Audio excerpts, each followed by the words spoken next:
Assalamualaikum warahmatullahi wabarakatuh. Sahabat-sahabat sekalian, kita bertemu lagi di podcast Maritime Corner untuk mendiskusikan berbagai topik terkait kelautan, perikanan, dan kemaritiman. Kali ini topik yang akan kita diskusikan adalah hal yang menjadi pertanyaan bagi banyak alumni mahasiswa di berbagai perguruan tinggi, khususnya sarjana kelautan dan perikanan. Setelah sarjana, mau kerja di mana? Sahabat-sahabat sekalian, sebelum saya masuk menjawab langsung, saya ingin sedikit merefleksikan ketika Anda menjadi adik-adik menjadi mahasiswa. Ini tentu saja ada beberapa hal yang pasti dilakukan di kampus, di perguruan tinggi. Pertama, teori, kuliah, dan melakukan berbagai macam literatur, mendalami berbagai literatur sebagai bagian dari perangkat kurikulum yang ada. Jadi berbagai mata kuliah dasar, mata kuliah terapan itu harusnya sudah didapatkan. Jadi misalnya ada yang basic science-nya, MIPA, matematika IPA-nya, kemudian ada ekologi laut, biologi laut, meteorologi, fisika laut, instrumentasi laut. Di bayangan saya itu pasti menjadi bagian yang sudah dipahami tergantung kurikulum spesifiknya. Selain itu pasti juga akan mendalami berbagai kegiatan praktikum. Ada praktikum di laboratorium yang lebih spesifik dengan berbagai topik bidang yang diambil. Kemudian ada juga praktek kerja lapangan, berkunjung ke pulau, pesisir, ke berbagai lokasi spesifik, ke tambak, itu untuk mendalami berbagai aktivitas-aktivitas yang ada di sana. Ini biasanya dalam rangka mata kuliah dilekatkan dengan hal tersebut. Kemudian ada lagi setelah itu akan melakukan penelitian atau skripsi dengan dibimbing oleh pembimbingnya masing-masing dengan topik yang terkait. Lalu ada KKN, kemudian ada juga beberapa perguruan tinggi ini melakukan praktek kerja lapangan, ada juga yang magang, kemudian melakukan ujian dan lain-lain wisuda, selesai sebagai mahasiswa.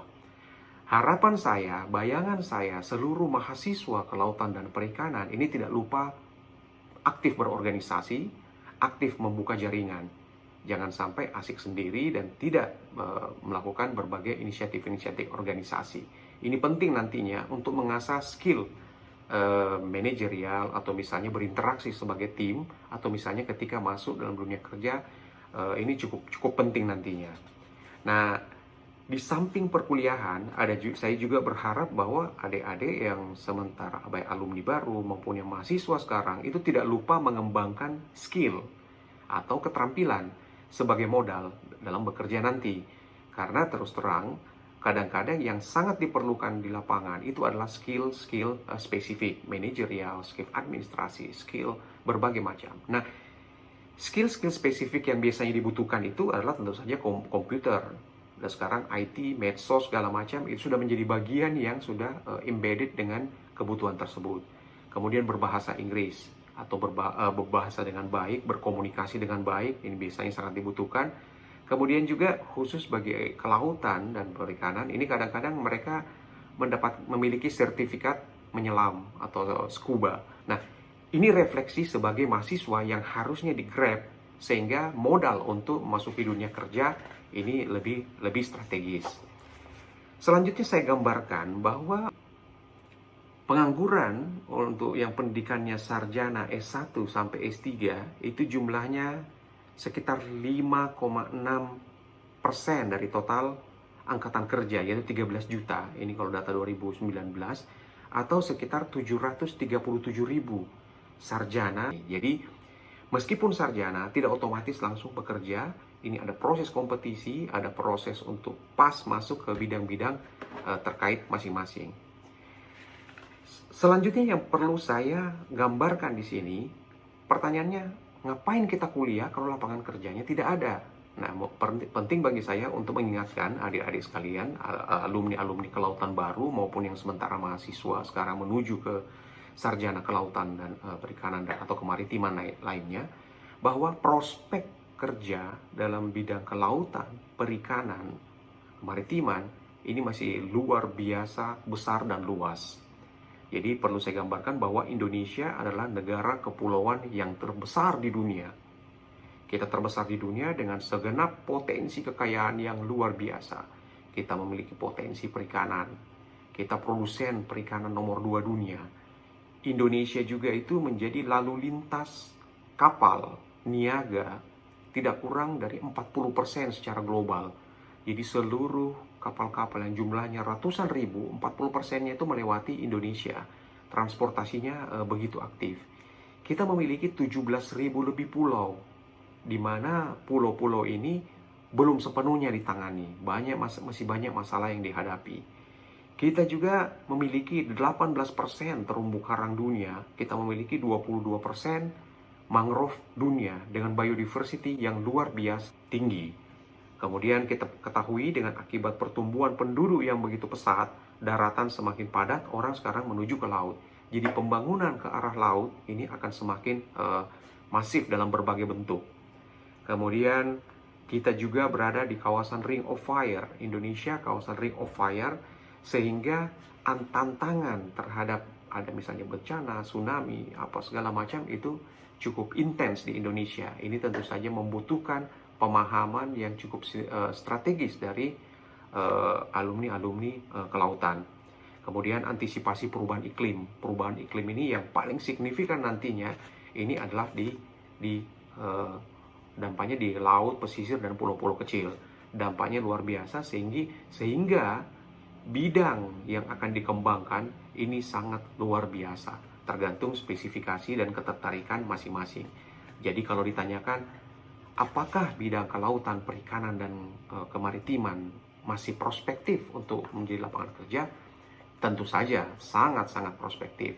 Memang dari kurikulumnya kadang-kadang kelihatan agak kaku, tapi justru interaksi dalam proses tersebut nantinya yang akan menentukan nanti lapangan pekerjaannya.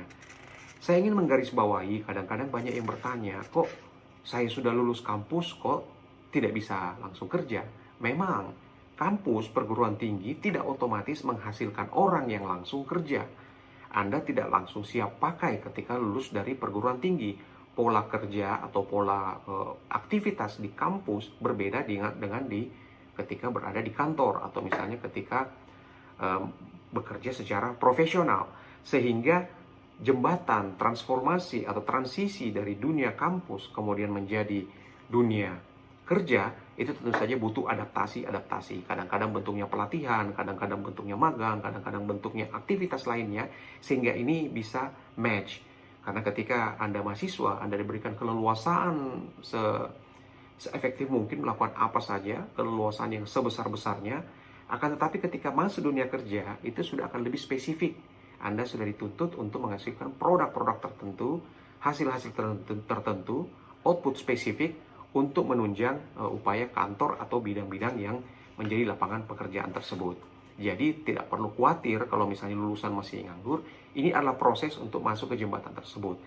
Nah sekarang tinggal persoalannya, bagaimana masuk ke dunia kerja dengan strategis, dengan cepat, jangan sampai terjadi ironi. Lapangan kerja yang dibutuhkan luar biasa besar, bakat-bakat alumni sarjana kelautan luar biasa besar, tapi tidak ketemu karena ada diskoneksi atau ada masalah dalam proses transisi atau transformasinya.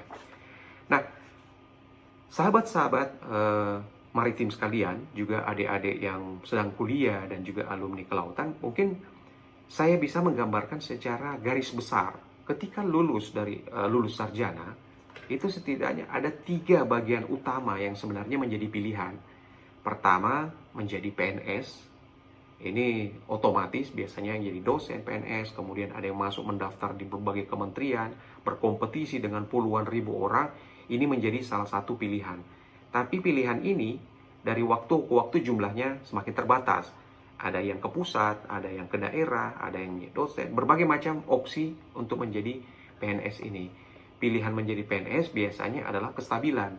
Mungkin gajinya atau pendapatannya kecil, bisa sampai 60 tahun baru pensiun, sehingga banyak yang mengambil langkah menjadi PNS.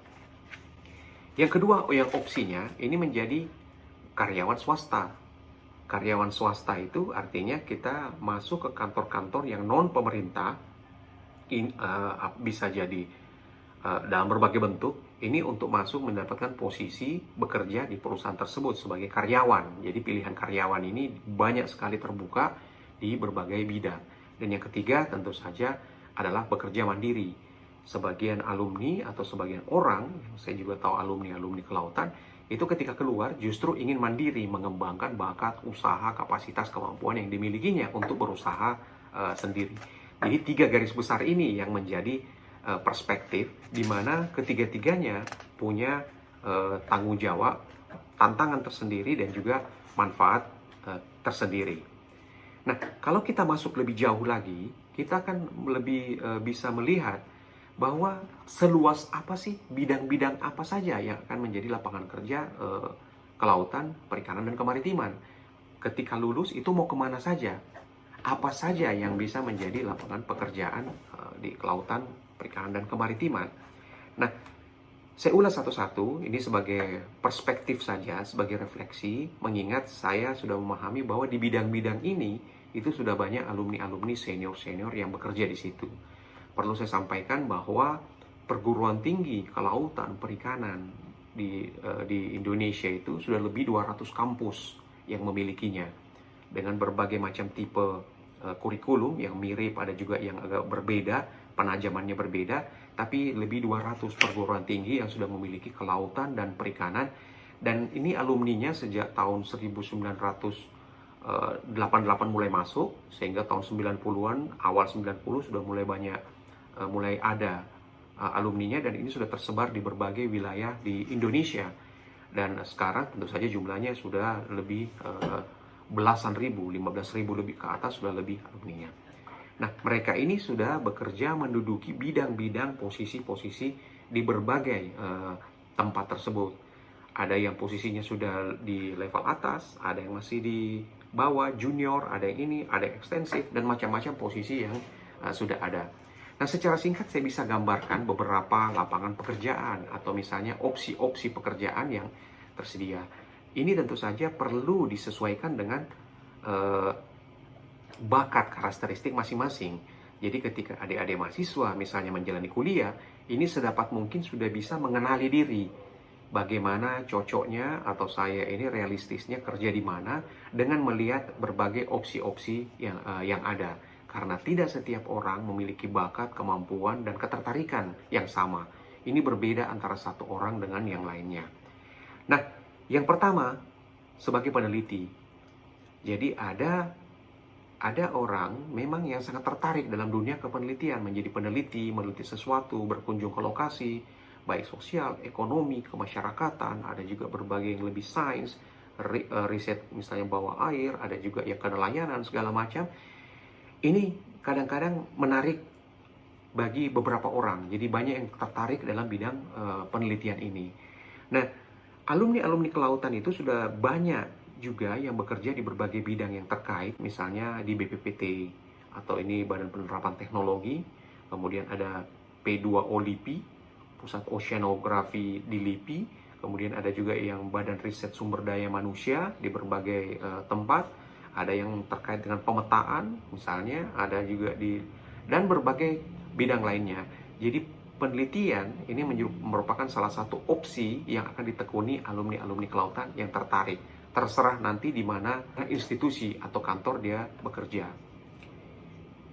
Yang kedua, ada yang menyenangi mapping, ketertarik dengan dunia pemetaan. Nah, pemetaan ini juga beragam jenisnya. Ada pemetaan sekarang berkembang dengan model drone.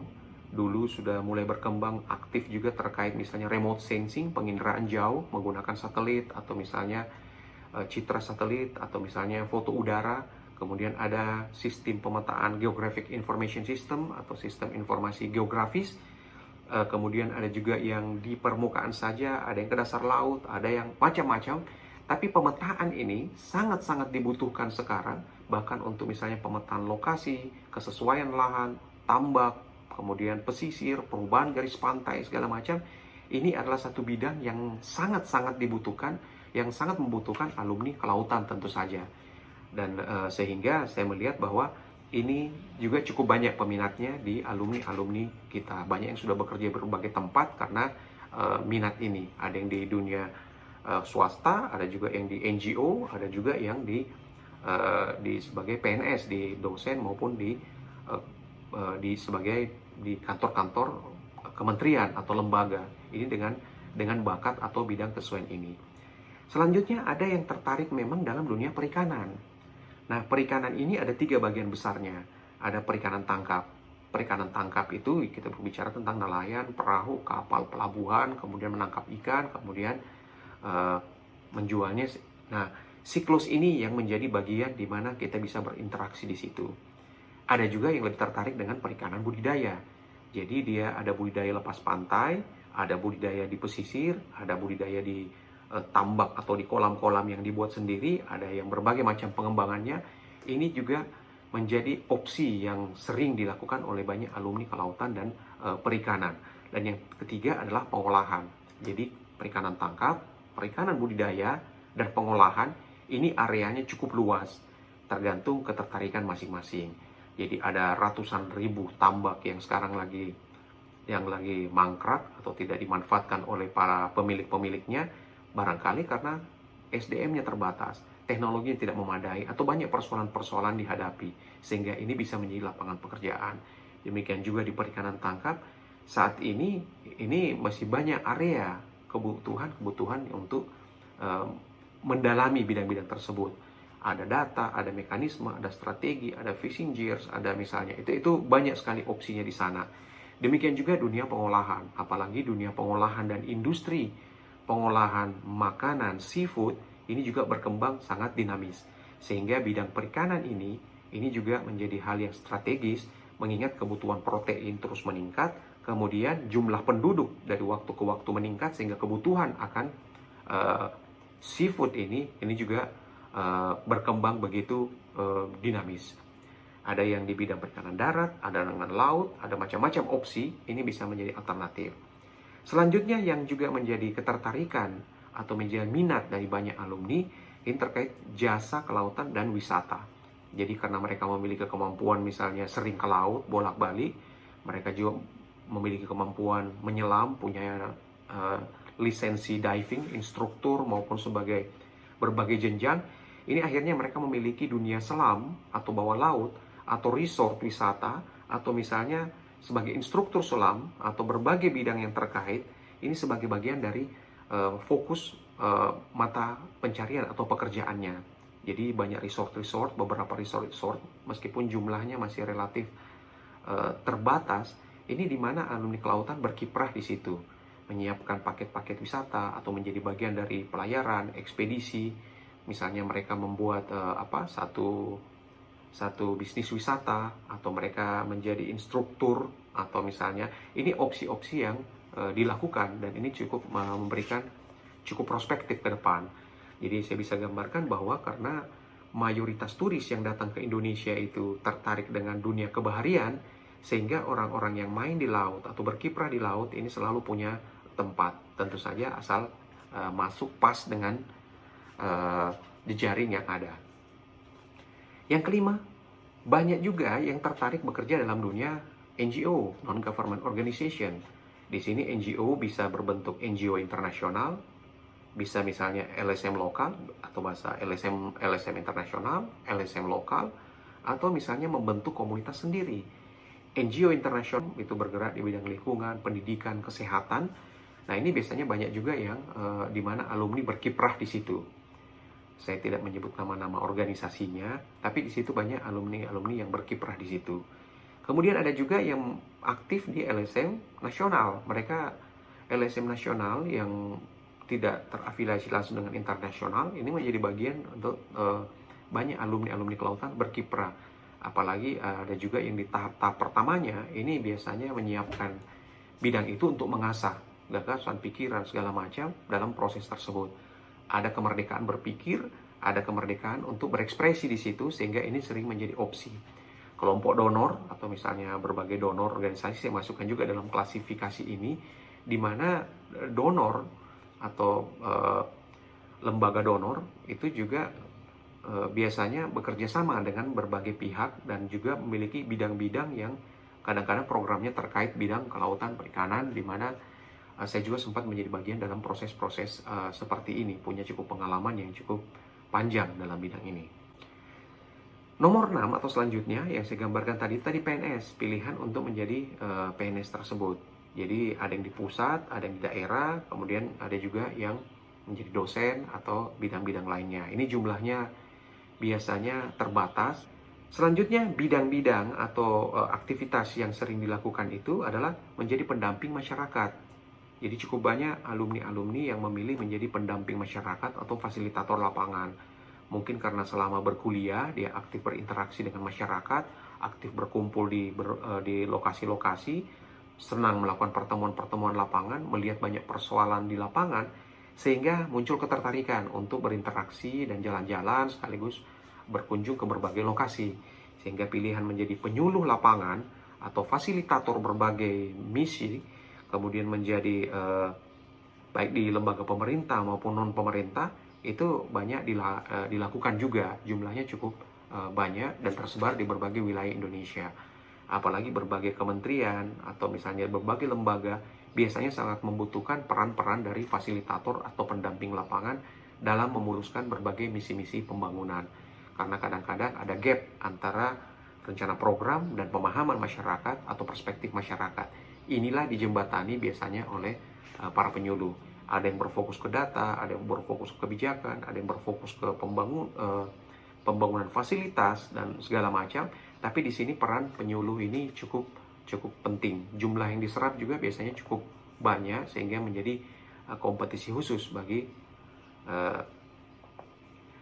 pilihan selanjutnya yang tadi termasuk dalam kategori yang sudah saya gambarkan. Ini adalah menjadi entrepreneurship atau menjadi wirausaha. Jadi dia tidak tertarik untuk bekerja atau menjadi karyawan di kantor orang, tidak tertarik untuk masuk dunia yang kita gambarkan tadi. Dia lebih tertarik untuk mandiri. Biasanya ada yang punya aset, ada yang punya lahan, ada yang punya modal, ada juga yang punya karena merasa punya leadership atau dia merasa punya pengalaman, punya kepemimpinan, dia memilih untuk bekerja sendiri dengan tergantung berbagai level dan modalnya. Ada yang masuk misalnya bisnis kerja online, ada tadi bisnis wisata bahari, ada yang tadi menjadi konsultan kelautan, perikanan dalam berbagai bidang. Ada yang misalnya pemetaan, ada yang misalnya survei, ada yang kemudian ada yang bilang pendampingan masyarakat, ada kemudian yang IT, ada yang berbagai bidang ini dikembangkan juga sebagai bagian dari usaha membangun kantor-kantor sendiri atau menjadi bos sendiri. Ada juga yang memang mengembangkan tambak, misalnya budidaya, ada yang bikin perahu, kapal ikan, ada yang banyak sekali, banyak inisiatif di mana untuk menjadi entrepreneurship ini tentu saja modalnya, semangatnya harus baja, kemudian dia punya ketertarikan atau minat passion khusus di situ, dan kadang-kadang mereka bergerak sebagai tim. Jadi alumni bersamaan itu membentuk tim, kemudian akhirnya membentuk kantor konsultan sendiri atau membentuk apa sendiri supaya bisa mengembangkan karirnya secara profesional. Nah, ada juga yang memang kembali ke kampung, melihat kampungnya cukup banyak aset tambaknya, aset apanya segala macam, aset.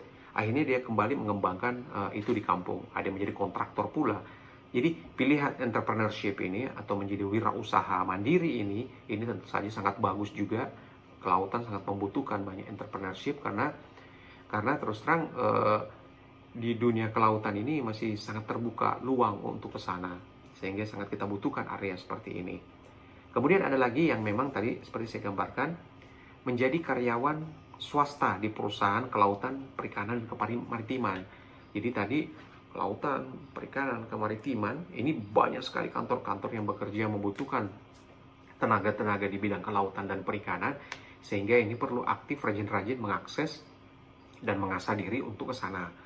Misalnya dalam dunia kepelabuhanan, di pelabuhan itu kita butuh syah bandar, kita butuh pendata, kita butuh banyak sekali pihak.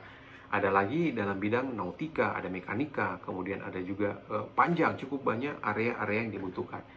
Bahkan sampai di migas, kemudian wisata, bidang itu membutuhkan transportasi, itu membutuhkan alumni-alumni yang memiliki kemampuan kelautan, perikanan, dan kemaritiman. Jadi ini biasanya ada lowongan terbuka, adik-adik harus apply, kemudian berkompetisi di situ, kadang-kadang kemudian masuk dalam lembaga swasta, dalam organisasi swasta ini. Nah, pilihan orang kadang-kadang ada yang tertarik dengan PNS, dengan kestabilan tersebut, ada juga yang tertarik dengan dunia swasta. Karena swasta ini menjadi karyawan swasta, image-nya itu kadang-kadang lebih tinggi pendapatannya dibanding PNS. Kalau PNS kecil-kecil tapi rutin panjang, tapi kalau swasta ini dapatnya lebih banyak, lebih ini, tapi ada keterbatasannya. Ada misalnya kontraknya cuma setahun, diperpanjang setahun, diperpanjang setahun. Nah, ini pilihan dan opsi-opsi yang bisa diantisipasi oleh adik-adik sekalian. Bidangnya sangat luas, sangat panjang. Ada bahkan di berbagai organisasi ini biasanya terbuka, dan ini tinggal dilihat saja melalui jejaring-jejaring yang sudah ada. Ada juga sekarang yang tren yang berkembang itu di mana orang lebih tertarik misalnya mengembangkan startup. Ini sama sebenarnya dengan yang pola entrepreneurship tadi, cuman saya agak bedakan karena startup ini atau mengendarai startup ini khususnya yang mendorong memasukkan unsur IT dalam berbagai bidang, misalnya logistik, sistem logistik, kemudian distribusi. Bagaimana bidang-bidang konvensional, bagaimana bidang-bidang kerja yang konvensional selama ini itu dimasukkan sistem IT di dalamnya sehingga bisa memotong banyak proses-proses yang ada. Ada yang misalnya mengembangkan model IT untuk misalnya pertambakan budidaya, ada untuk yang jual beli, ada juga sistem logistik, ada juga yang mengembangkan dalam area-area lainnya. Ini sangat prospektif mengingat kita memasuki satu industri 4.0 di mana IT, sistem komunikasi digital ini menjadi nyawa dari inisiatif-inisiatif seperti ini. Sehingga saya mendorong adik-adik yang sementara kuliah atau baru lulus ini juga memperdalam berbagai opsi yang ada di bidang IT startup. ITC ini perlu menjadi area yang dikuasai juga. Selanjutnya bidang lain, ada juga bidang-bidang lain yang tidak berhubungan langsung dengan kelautan. Ada alumni-alumni kelautan yang bahkan jadi wartawan. Ada yang jadi masuk di karir militer. Ada juga yang misalnya menjadi politisi. Ada yang menjadi politisi, ada yang menjadi karyawan bank, ada yang menjadi banyak sekali bidang yang mungkin tidak terkait langsung dengan kelautan, perikanan, kemaritiman. Saya kira ini tidak masalah. Bidang kerja apapun yang ditekuni itu tentu saja sangat bagus, tergantung opsi, minat, passion masing-masing. Tentu saja ketika lulus banyak yang berharap langsung bekerja di bidang masing-masing. Tapi seiring waktu berjalan ada situasi realistis yang harus dihadapi oleh setiap orang. Kemudian minatnya berbeda-beda sehingga banyak yang memilih opsi-opsi yang ada. Namun tentu saja kita berharap yang sementara kuliah dan lagi yang baru lulus ini mau berkiprah di bidang kelautan dan perikanan, karena bidang kerja kelautan perikanan bukan hanya sangat luas, tapi sangat dibutuhkan peran-peran alumni kelautan untuk memberikan warna, transformasi, dan pembangunan yang lebih cepat di bidang kelautan perikanan. Sehingga saya tentu saja sangat berharap pemerintah pusat, pemerintah daerah, swasta, kemudian berbagai lembaga di Indonesia ini memahami bahwa Indonesia ini negara kepulauan terbesar di dunia dengan karakter kemaritiman yang luar biasa, sehingga di setiap sektor, setiap bidang ini harus siap menyerap alumni-alumni kelautan, perikanan, dan kemaritiman untuk menjadi bagian dari tim mereka.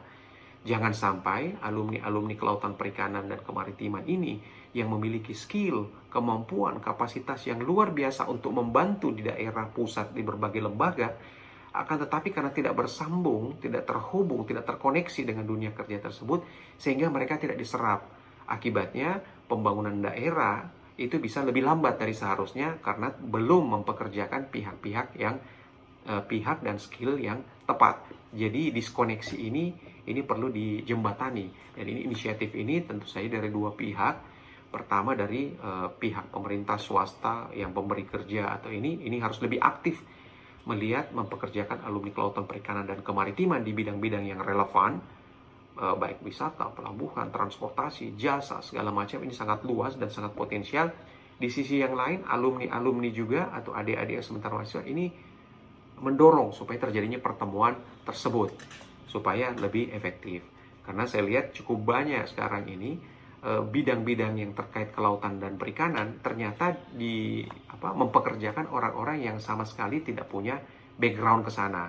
Artinya itu boleh-boleh saja, tapi akan jauh lebih afdal, jauh lebih efektif apabila dikerjakan oleh orang-orang yang memang menguasai bidang tersebut dengan lebih baik. Apalagi ada puluhan ribu alumni kelautan yang siap untuk berkarya. Ini tinggal dikonsolidasikan sebenarnya sehingga bisa masuk dan menjadi jawaban dari persoalan-persoalan yang dihadapi di lapangan. Terkait skill yang dibutuhkan untuk masuk dunia kerja, itu tadi saya gambarkan manajemen dan organisasi. Ini mutlak, jadi aktif berorganisasi ini sejak dini harus dilakukan. Kemudian komputer aktif dan sistem IT, kemudian bahasa Inggris, kemudian berbagai kemampuan-kemampuan manajerial lainnya, administratif. Jadi menulis, kemudian membuat proposal, kemudian menyiapkan bahan-bahan, paparan, laporan, segala macam itu harusnya sudah menjadi bagian yang diasah sejak dini, karena di berbagai tempat pasti akan ditanyakan model-model seperti ini. Kemudian ada satu kunci yang akan sangat menarik nantinya bagi adik-adik sekalian, itu adalah magang atau internship. Untuk menjembatani proses kuliah dan dunia kerja ini agar tidak gagap, itu dibutuhkan magang atau internship atau praktek kerja yang lebih optimal. Jadi adik-adik yang baru lulus atau sementara kuliah, ini sedapat mungkin mulai membuka jalur ke lembaga-lembaga baik lokal maupun nasional maupun internasional untuk bisa magang dalam waktu-waktu tertentu. Ini cukup terbuka. Saya dulu bisa sampai 4-5 perusahaan saya magang, sehingga dalam dan luar negeri, sehingga bisa mendapatkan perspektif bidang-bidang pekerjaan yang realistis dibutuhkan saat itu. Karena ketika kalian keluar dari perguruan tinggi, set of skill dan kemampuan ini kan cukup banyak, tapi peminatannya nanti akan menentukan mau kemana.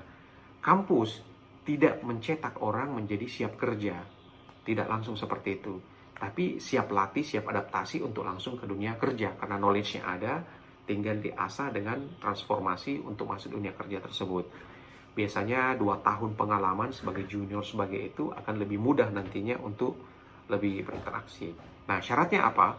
Adik-adik harus aktif tentu saja, aktif untuk mendata pusat atau lowongan kerja yang ada. Jadi jangan pasif. Misalnya kalau tertarik, kemudian aktif mengirimkan lamaran, kemudian tadi mengasah skill kerja, keterampilan yang ada, kemudian ini aktif mengecek berbagai potensi informasi.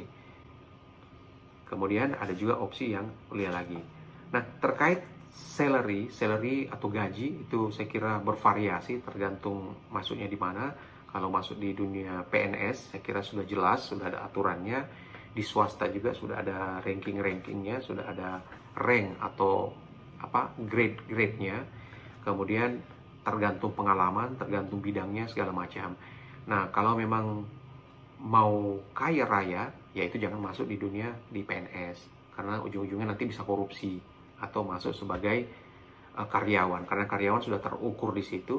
Tapi kembangkanlah entrepreneurship. Jadi di situ Anda bisa jadi pengusaha, Anda bisa menjadi kontraktor, Anda bisa bekerja mengembangkan lahan sendiri, bakat sendiri, masuk di dunia kreatif.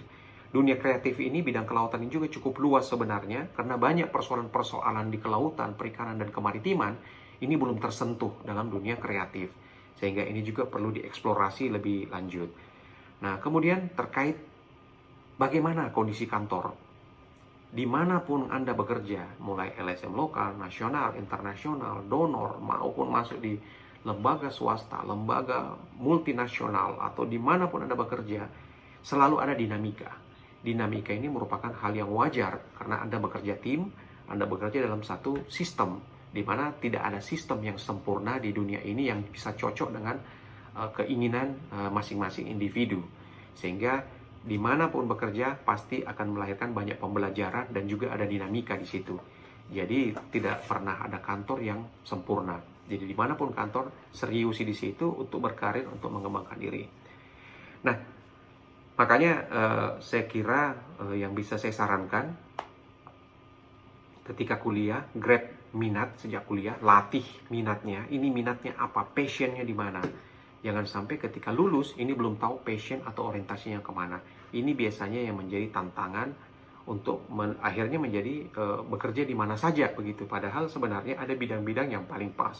Sengaja saya gambarkan tadi cukup banyak opsi bidang supaya kita lebih terbuka dalam mengasah dan melihat celah-celah orientasi yang ada dan menarik minat. Kemudian yang kedua, selam, dunia selam atau underwater ini, meskipun ini sebenarnya bagian dari hobi sebenarnya, tapi ini sudah masuk kurikulum juga. Ini masuk skill, sebagian kampus sudah memasukkan ini sebagai kurikulum, ada yang masih opsional, ada juga yang ada yang ekstrakurikuler, ada juga yang masukkan ini sebagai wajib.